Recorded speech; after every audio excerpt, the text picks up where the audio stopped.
Welcome to the Human Conversation podcast with Jules White, the real dragon slayer, author and entrepreneur's sales coach. Tune in weekly for human conversation about business and sales. Enjoy business expert interviews, educational episodes, and virtual cuppers with entrepreneur business owners. So grab yourself a cuppa and enjoy. Here is your host, Jules White. So welcome everybody to the Human Conversation. I have a fascinating man with me today. That's what I'm going to call him because I feel that way about him. He is Jeremy Hunter.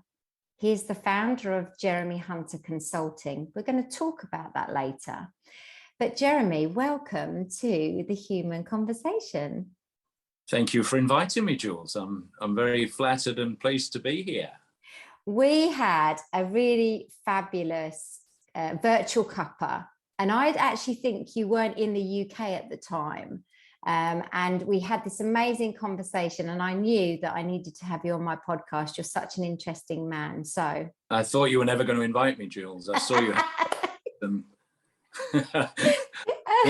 Wondered who I'd had to bribe to get on, but thank you anyway. Well, I think the money I got in the post was from you, but I mean, it didn't have a name. Well, yeah, if it was coins, it would have been, yeah. So, Jeremy, one of the things I must just tell the listeners is that when I asked how to introduce you, you said something about a celebrity from LinkedIn. Was that right? Yes, absolutely. I'm officially the 8th funniest person on LinkedIn. And I have a huge following, primarily from my family, but also there are one or two other people who follow me as well. So I love it. Okay, so there's lots to get through because there's lots I want to talk about with you. But I always start on my podcast with that question around when you left school, Jeremy, what was it that you wanted to do? So that's a fabulous question, and I think one of the things that we did and we still do is expect that teenagers who basically don't know how to wash themselves and clean their rooms somehow understand what they're going to do with the rest of their lives. And like most teenagers, I think I had no idea. So I was the privileged generation where we still had free university education, and we also had we even got a grant from the government to pay our living expenses. So further education was something that was on my agenda, and it was definitely delaying the inevitable going into the workforce. But I had no idea what I wanted to do when I, in inverted commas, grew up. So I did what I was interested in. So I was fascinated and still am by politics, and I signed up for a degree in politics and modern history at the University of Manchester. But I decided that was all too soon. So I took a gap year, and I worked in a mental hospital for a while, cleaning in a hospital. I worked in a caravan factory, and then I spent about 3 or 4 months traveling around the US with a friend of mine and catching the Greyhound buses and hitchhiking and going to all these places that I'd seen in movies and on TV, but never had the opportunity to visit. And it was fantastic. I was committed to my university career, and so I was very happy to get back into education by the time I'd finished that year. But I still had no idea. So I was always a good writer, and people said, "Oh, you should be a journalist." So I thought, "Oh, yeah, that's interesting." And a good friend of mine became a journalist, and he was working on a local paper that I won't name. One of the first jobs he had was a local politician had committed suicide, and his job as a journalist was to go and doorstep the widow and try and get some feedback from her. And I thought, I don't really think that's going to be me. I started to think about business, and was that the way to go? And I got more and more interested as I went through my course. And then if I'm going to go into business, which function do you choose? And you'll be, I hope, delighted to hear that I chose sales. Yay! Because, and here was my logic, which I still think is valid. if you went into sales, straight away they gave you a territory, they gave you customers, they gave you responsibility, and you had a real job. And I thought, well, this is great, because you can straight away have some independence, some autonomy, and some real responsibility, and measure whether you're any good or not. So to me, that was like, well, why wouldn't you want to do that? And I also, the other rationale that I have is whatever you do in your life or your career, at some stage you're going to need to be able to sell yourself or sell your ideas or convince somebody, and whether that's convince your boss, whether it's convince your fiance, whether it's to convince whoever, you're going to need some of those skills and persuasion. Yeah. So that's when I then totally focused on getting myself a sales role as soon as I graduated, which is what I did, much to, I have to say, the disappointment of my father. My father left school at 16, so I had no further education, did a little bit of an apprenticeship fixing vacuum cleaners, then he did national service. Then he came back and he wangled his way into selling the vacuum cleaners. So he was a Hoover salesman door to door. And I was the first person, rather like Joe Biden or Neil Kinnock, I was the first person in 1,000 generations to go to university.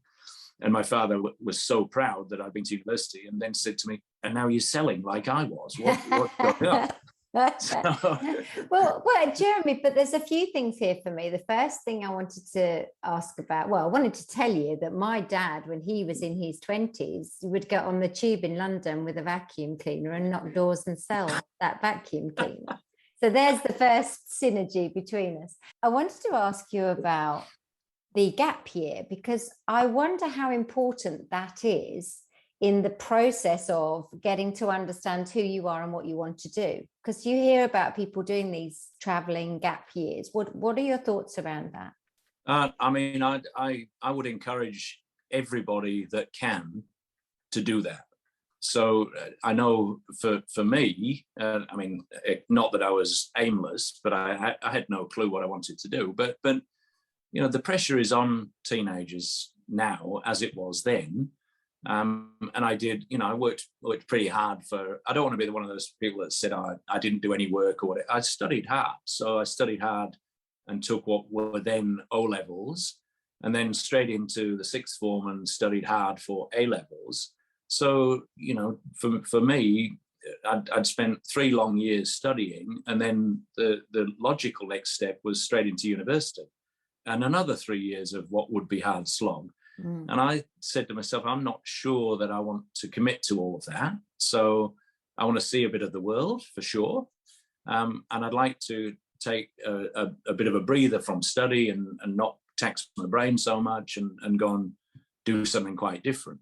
When you can, whether you call it a gap year, a sabbatical, mental health break, whatever you want to call it, if you can step off that treadmill of education or step off the work treadmill, I think it's good for you. Very much in favour. Yeah, me too. I never did it myself, but I hear people have done it. And then I think that's such a great period for you to get clarity on things. And so it's great to hear that you did. Now, I want to take you back then to your beginning of your sales career. So who were you actually working for then? You decided to go into sales. Yeah, well, I worked for... it was then known as Johnson Wax, but now is SC Johnson. And I was an industrial salesman, and I was selling to institutions, so schools, hospitals, hotels, and all of those sort of things. So fantastic sharp end experience. Wonderful company, good training. I worked for them for a while, and then I transitioned into a sales role with Beecham Pharmaceuticals, which was again rather a different industry, but a fantastic training school. Beecham, of course, later became SmithKline Beecham and then GlaxoSmithKline, but was the best training school I think I've ever been through. Before we were allowed to go and see a real live customer, I'd spend 5 weeks in a training school. Yeah. And the stuff that I learned then is stuff that stood me in good stead for the rest of my life. It's interesting, actually, because I suppose my most intense sales training was when I was at Yellow Pages, and that was 2 weeks residential. So for you to say it was 5 weeks, that just shows you the intensity of how they were training you back then. I think one of the things about you say, do we have intense sales training anymore? I suspect yes is the answer.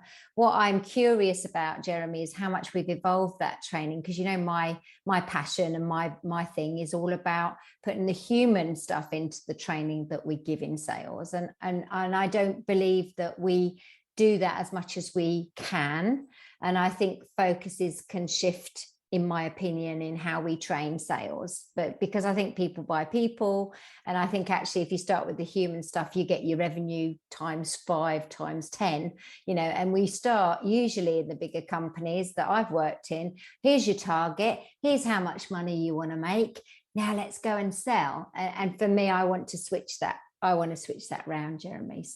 Yeah, absolutely. And I think the interesting part for me was we did the Xerox program, and then we diverged into a different kind of program which had more of a psychological aspect to it. So there was, to your point, a little bit, I mean, the Xerox was great, but it was a little bit mechanical. And the program we then started to use acknowledged that, you're dealing with different people, and it wasn't Myers-Briggs kind of stuff, but it was similar. That these are the dominant personalities and how to deal with them. These are the aggressive guys. These are the introverts who won't give you any answer. You learned how to deal with the different personality types that you would meet on the road. So your career has taken off. You've worked for some amazing brands. So tell me how you start to work your way around the world, because I obviously know bits of your story. Oh, well, I don't know whether anybody from Beecham will hear this, but it was a great school. It was a great school, but I was on a fast track with them. So I got promoted twice in 4 years, and I was a sales manager running my own team at 26. So I was doing reasonably well, and then applied for the national sales manager's job. So that would have mean running a team of 120 or 150 people or something across the UK, hundreds of millions of pounds of revenue and all of this sort of stuff. And they said, we think you're doing well, but we don't think you're quite ready for that. and here's what we think you're missing, and very detailed feedback on where the gaps were and what additional experience I needed to get and so on. And so I said, thank you for the feedback, and I appreciate all that, but by the time I've done all of that, I'll be 30. Oh boy. And it will be too late. So I guess I got itchy feet in that sense, and then miraculously or otherwise, I applied for a role in the textile business with Coats Vaiella as part of their international management. So they had an international management program where you basically sign your life away. You said, well, I'll go and work overseas, but I'll go and work where you send me to. So this sounded fabulous to me, because you got the opportunity to work overseas, you got the opportunity to have more responsibility. They threw you in at the deep end and a lot of this sort of stuff. But it was a risk. So, at the time, I had a young baby who was, not quite a year old, and my wife was pregnant. And I was on a fast track at Beecham and decided, well, I'm going to throw all that away and take this job. And I guess I landed on my feet a little bit. They sent me to Portugal, where I spent 3.5 years in Porto. And I mean, this is the 80s. Portugal was a lot different then to it is now. And it would recently emerged from kind of a sheltered revolutionary period, and by European standards was relatively poor, relatively isolated, and so on. And it was an emerging market, so it was a great experience for me to be thrown in at the deep end there and suddenly be running logistics, finance, operations, all sorts of stuff that I hadn't previously done in a foreign language. The company sent me on a 3-week crash course in Portuguese, and then said, right, off you go. And you're not on your own. There's a management structure there, but it was unbelievable experience, really. And I wasn't much of a linguist at school, but if for anybody listening or watching, if you've got doubts about learning a foreign language, go and live in the country and immerse yourself, and that's the way to learn. I mean, you've got to apply yourself. So it's, I used to go into work probably an hour early and work on my verbs, to try and learn what he said, she said, you said, what, the equivalent, just so that you wouldn't sound like I go warehouse now, see custom, so that you at least can construct a sentence. So, so you apply yourself a little bit, but it was, like lots of things in life, there's no choice. No. So if you want to be good at your job, in those days, apart from a handful of very educated people, nobody spoke English. None of the sales guys, none of the customers, none of the warehouse guys. So it was, if you want to try and make yourself understood and understand what's going on and do your job properly, you've got to learn the language. So, yeah. Can you still speak Portuguese now, Jeremy? Yeah, I can, Jules. And it's back there in my memory. So we take holidays in Portugal quite regularly, and it takes a couple of days to click in like that. But once it clicks in, it's back, and it's still there in the depths of the memory bank. Amazing. So the vocabulary is probably not what it should be. There's a lady that I do a clubhouse room every Monday evening, and there's a lady who comes into that room, and I think she speaks, it's either 8 or 9 languages.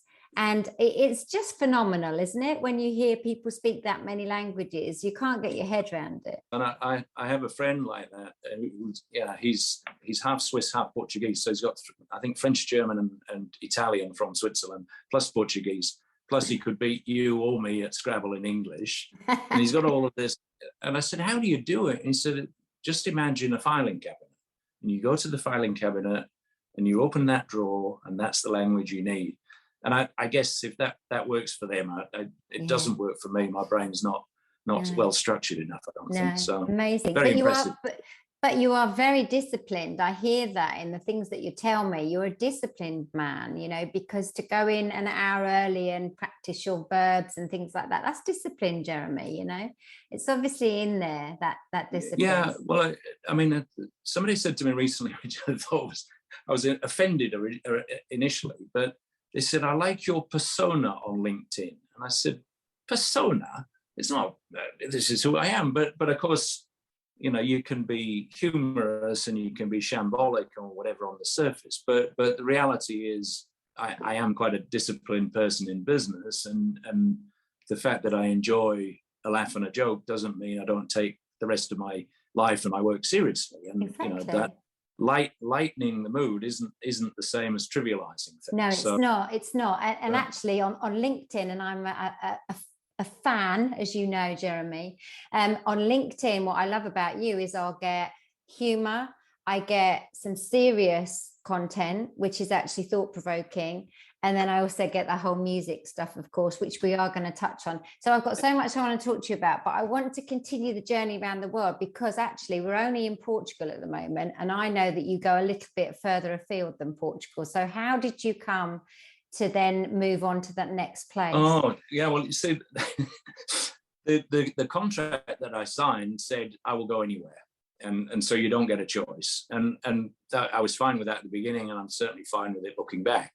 So having had, I think, 3.5 years in Portugal, my assignment in Portugal finished, and the company sent me to Turkey. So I was in charge of business development for the Middle East. We had a fantastic business in Turkey.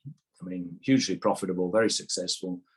But my boss, who was a Turk, was quite a visionary, and he said, we need to find the next Turkey, because Turkey is going to develop and grow, and wage levels are going to increase, and people no longer want to work in textile factories. They want to be venture capitalists and management consultants and whatever. so your job, go and find me the next Turkey. At the time, the Soviet Union had just collapsed. So I'd spent time traveling I lived in Istanbul, and I traveled into the former Soviet Union. So Kazakhstan, Uzbekistan, all of the stans. I was traveling in and out of those places. Food was difficult to get. Fuel was difficult to get, and they were trying to rebuild. So they were looking for foreign investment. They were looking to open themselves up to business and so on. And a lot of those republics have ethnic and cultural links to Turkey. So there was a logical kind of link to that. And I would go off on a Sunday night with, about a couple of $1,000 tucked in my waistband of my jeans and disappear. And there was no, of course, there's no email or text or anything. But there was no fax either. I mean, we were communicating with them by telex. So I would disappear at the beginning of the week and luckily appear back on a Friday night, safe and sound, but no contact with the family or anything. So Wow. it was real frontier stuff.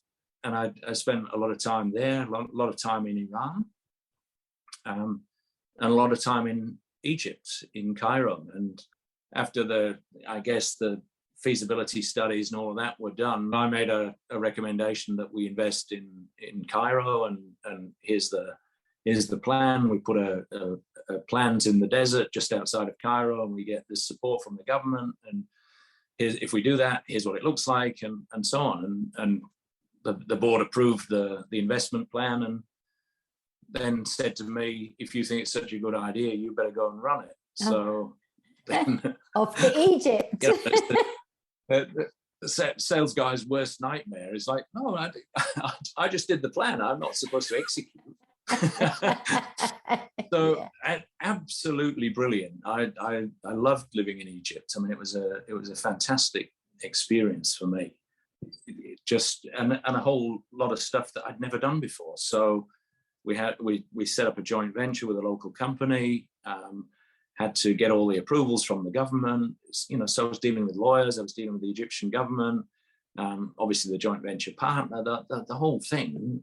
And I was, still in my very early 30s then, just getting all of this, absorbing all of this experience and so on.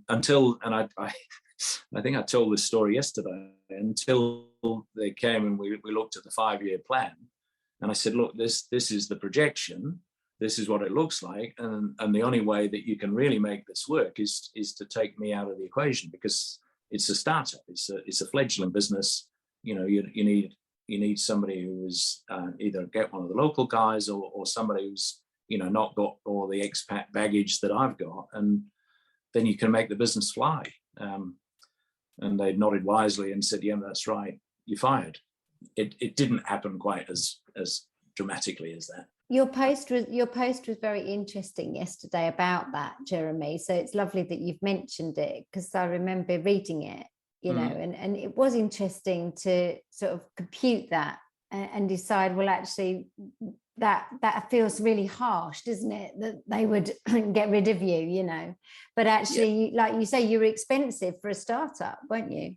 Yeah. I mean, there was no way that business could thrive and survive with me in it. Not because I'm a bad business person, but because of the startup nature of it. The only way that you could really make it successful was to reduce the overhead to get it through that launch phase. And it wasn't quite as black and white as you're fired. I mean, that I expected to be redeployed, and they did.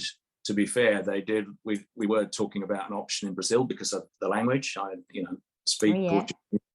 But also, at that stage, Brazil wasn't the safest place for a family with 3 little kids, and there's a lot of talk about carjackings, and there would be bodyguards taking the kids to school and bars on the windows of the apartment. And I mean, I love traveling, Jules, but not at the expense of personal safety or safety of the family. So we, long story short, we agreed to separate, which was okay. Yeah. And I had the option then, because I was married to a Kiwi, we could either settle in the UK, back in the UK, or we could take our chances in New Zealand, and that's what I did. And ironically said, right, that's it. I'm never traveling again. I'm going to stay in New Zealand for the rest of my life. Famous last words, Jeremy. Yeah, absolutely. Yeah. I mean, skipping two steps, I guess. I divorced and remarried. And I was hired as the managing director of Sellotape in New Zealand. And my job in Sellotape was an iconic brand, of course. Yeah. Very well known here, very well known there, but not performing that well. And it was owned by private equity at that stage. And my job was to go in there, turn it around, dress it up, get the business back up and running profitably, etc. And then we would sell it to a multinational. Yeah. And we sold it to a multinational, which was Henkel. Yes. And so that's how I ended up in Henkel. To my surprise, Henkel said, no, we like what you do, and we think you've got some potential for us, and we're looking for good managers, etc. How about you stay? And so, yeah, okay. But if you stay, we think you'd be better off in Australia, because New Zealand is a small market and not going to grow that much, and the opportunities are over the Tasman. So my wife and I talked about it and said, well, yep, let's give it a go. And we went to Australia, and I did a job for Henkel in Australia. And then my boss said to me, I think you should move to India.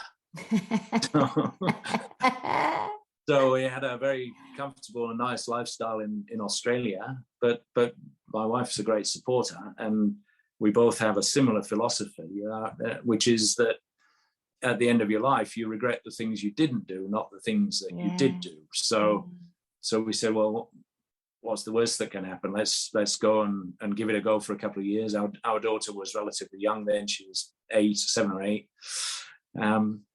Let's go for a couple of years. And 2 years turned into 5 years, because, I mean, obviously I must have been doing a good job because they kept renewing my contract. I was going to say, yeah, you must have been good, Jeremy. But we also loved the place, loved the people, and it was I mean, even now it's probably my wife's favorite place, and she would go back tomorrow if you offered her the chance. They call it incredible India, and it really was for us an incredible place. Yeah. And business wise was fascinating. You never had the same day twice. It was a really fantastic time that we had there. Yeah. And then did you end up going to China as well, Jeremy?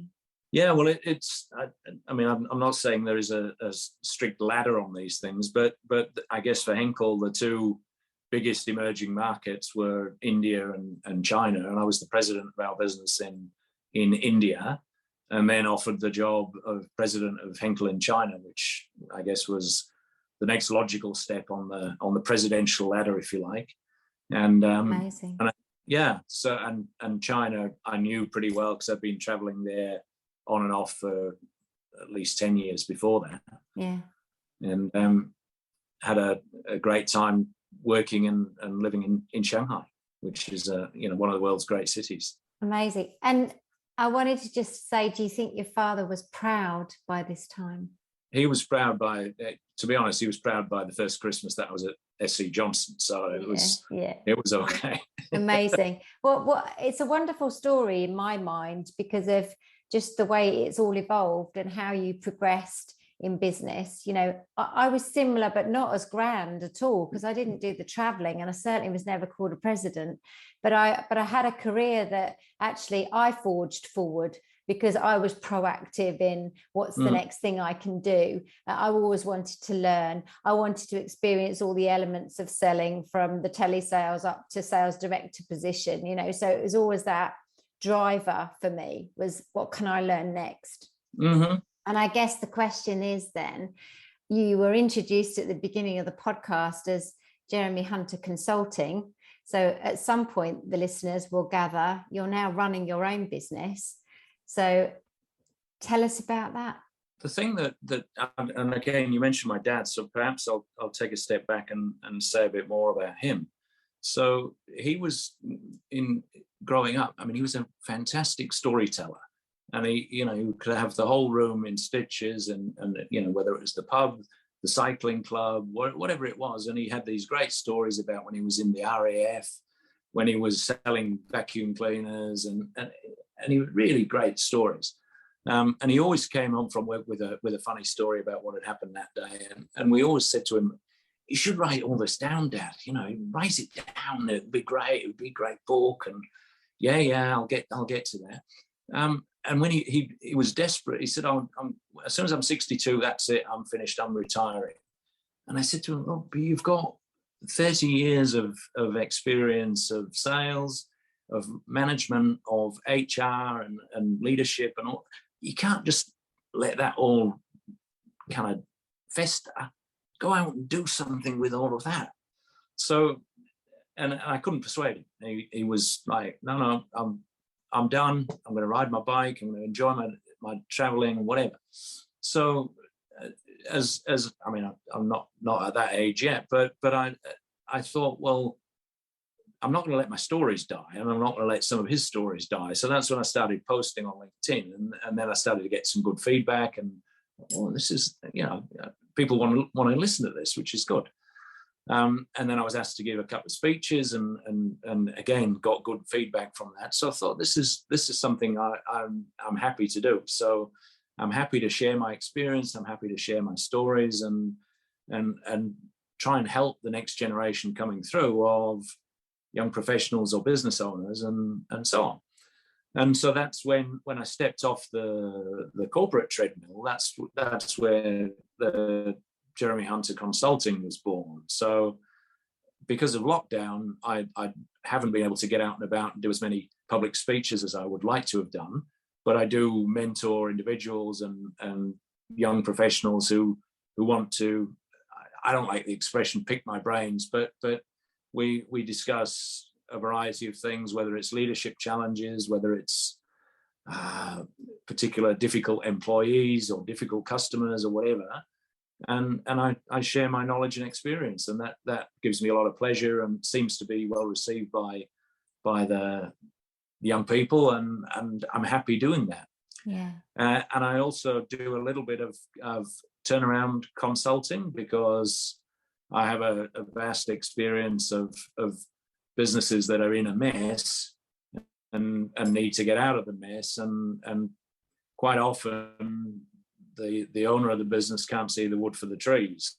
So I come in and advise a little bit and tell them often the unpleasant truths that either they don't want to face up to, or that they know but really don't want to acknowledge or whatever. And once the lockdowns and everybody gets back to normal, I'll go out and hopefully educate and entertain from the stage as well, Jules.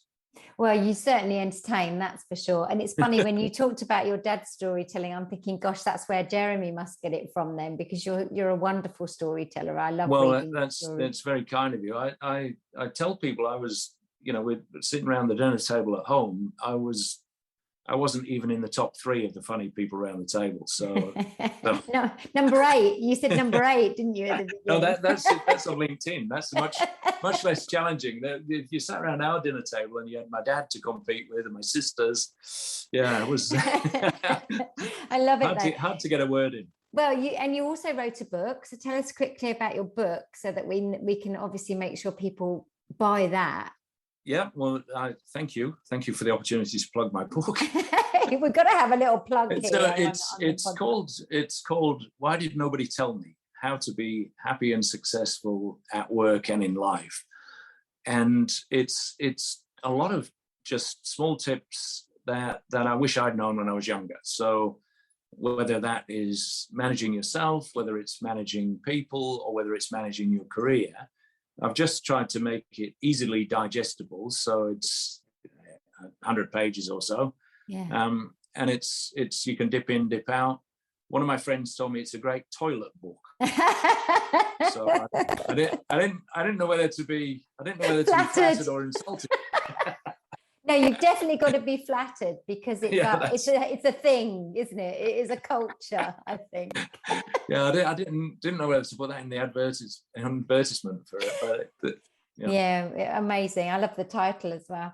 So I guess just a couple of things just to finish off, which, I always say I never want to stop these conversations because I can chat forever. And I think there's one thing I would like to make sure the listeners understand is if they're listening and they loved listening to you, your career, your experience, and they're thinking, well, if he does mentoring, is that me? Well, if he turns businesses around, is my business big enough? Give us a little bit of an idea of who you're looking to work with, Jeremy. The short answer is anybody, and I don't mean that to sound either desperate or patronizing. But if I take the mentoring first, the way I generally work with people is we set up a Zoom call, and we get to kind of chat and understand if the chemistry is right. So there has to be a kind of chemistry there that works for both sides. We enter into a very, very informal relationship. So I charge a monthly fee, which is an extremely reasonable fee, but I don't have any contracts, I don't have any commitments, and I don't believe in tying up people for months and thousands of pounds. So it's a surprisingly reasonable fee that I charge every month, and we take it from there. Yeah, that's how I feel when I do my coaching, because I feel like, and I'll stay with someone for as long as they want me to ultimately. But actually, if I've done a really good piece of coaching with somebody, they should then be able to, and I hope they are able to, move on with confidence. That's really what it's about, absolutely. Isn't it? And businesses, I think that so far, and I think this is the way it will continue, it's the small to medium enterprise, let's say, that need the help but are intimidated by the Deloittes or the McKinseys or whatever. Yeah, it makes sense. And how amazing to have you on their team, for sure. Well, I think it's a pleasure and a privilege for them, but more for me, to be honest. Yeah. I like doing it. I like doing it. Yeah. I mean, two things that I always try and get across to people on turnarounds. One is, what got you here isn't going to get you there. So, and that's whether that's the strategy, whether it's the people that you're using, whatever, you're going to have to change something. So that's number one. Number two is the market's not your friend. So what I mean by that is typically somebody goes in for a turnaround and they think, grow the top line and we'll get ourselves out of the mess. And that's the one thing you can't control. You can't control the external market or the environment, whatever. And you have to focus on the things that you can control.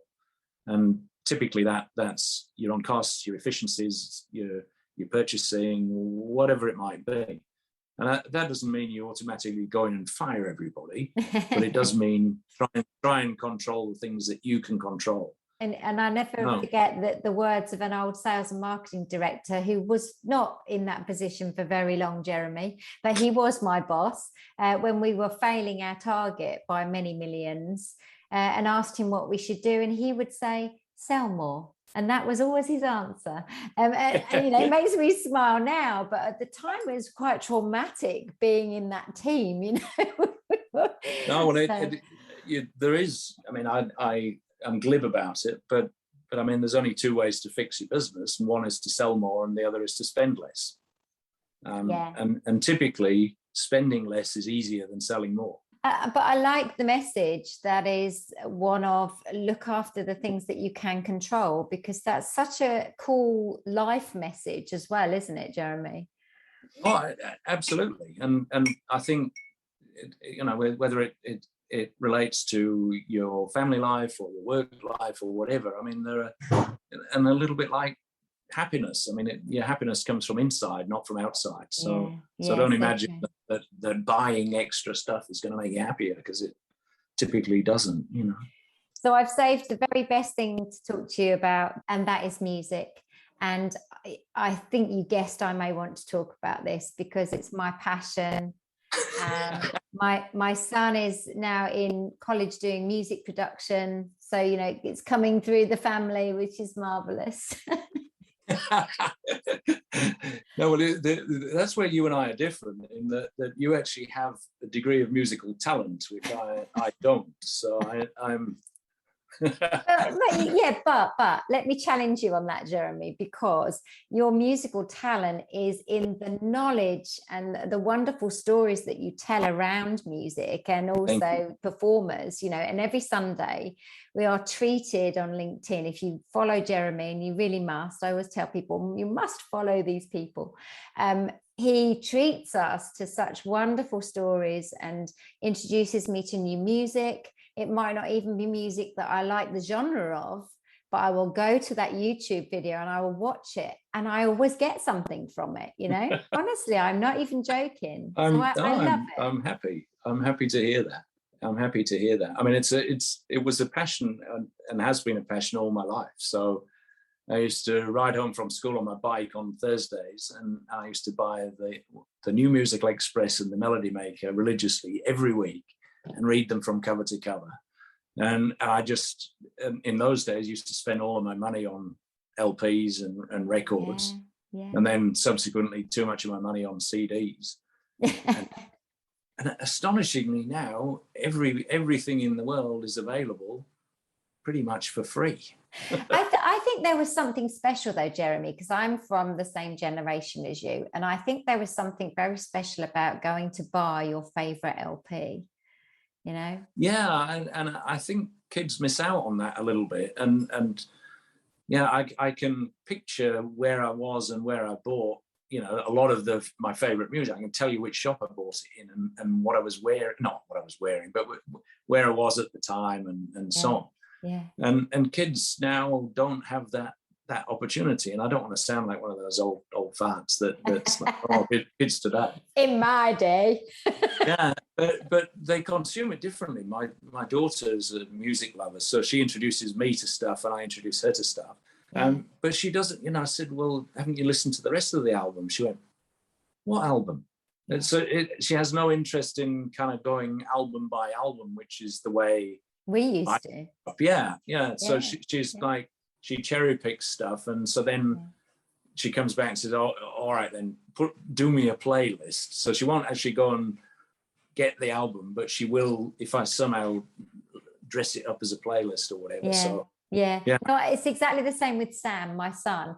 And one of the things I love is when I say to Sam, listen to this, and it's a really cool 80s tune, because obviously I'm an 80s girl, and he's just like, "Oh wow, this is great, Mum," because actually right now the 80s for these youngsters is just king. They love it. They've all gone back to the 80s. It's wonderful.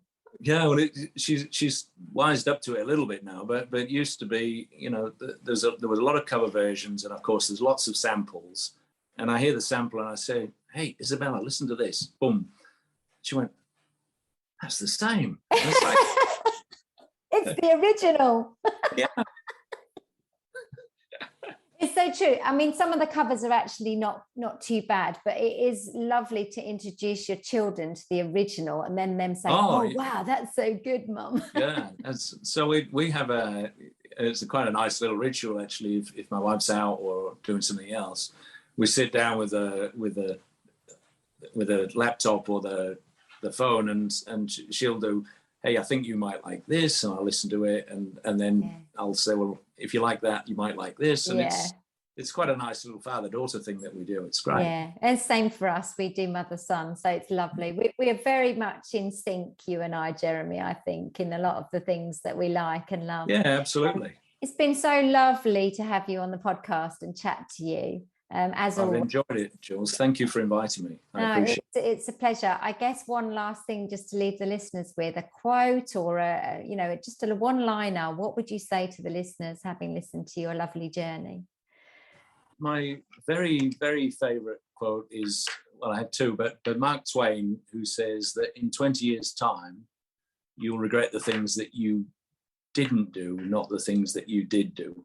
And so leave the safe harbor and explore, dream, discover. And I think that's a bit of a mantra for me, that really take some risks, try some different things, and you may surprise yourself and enjoy them. There you go. So explore, dream, discover. We have a title for our podcast today. Absolutely. I love that. Jeremy, thank you so much for joining me. Thank you, Jules. It's been wonderful. A pleasure. Yeah. And listeners, I really hope you've enjoyed this journey that we've had around the world with our Jeremy. And he's such an interesting guy. You really, really have to follow him. You'll love his content on LinkedIn. And if you need mentoring, if you've got a turnaround you're looking at, if you know somebody, just get them connected to Jeremy. And if you like this podcast, then we are on Apple Podcasts, Spotify, SoundCloud, and you can see our beautiful faces on YouTube too. But please subscribe and like. And until next time, we'll see you again. Ta-ta for now. You've just been listening to the Human Conversation podcast with Jules White. To find out more about the other work that Jules does, please visit her website, www.liveitloveitsellit.co.uk. And if you enjoyed the podcast, then please do leave a rating and review on the platform you use to enjoy her show. Thanks for listening, and see you next time.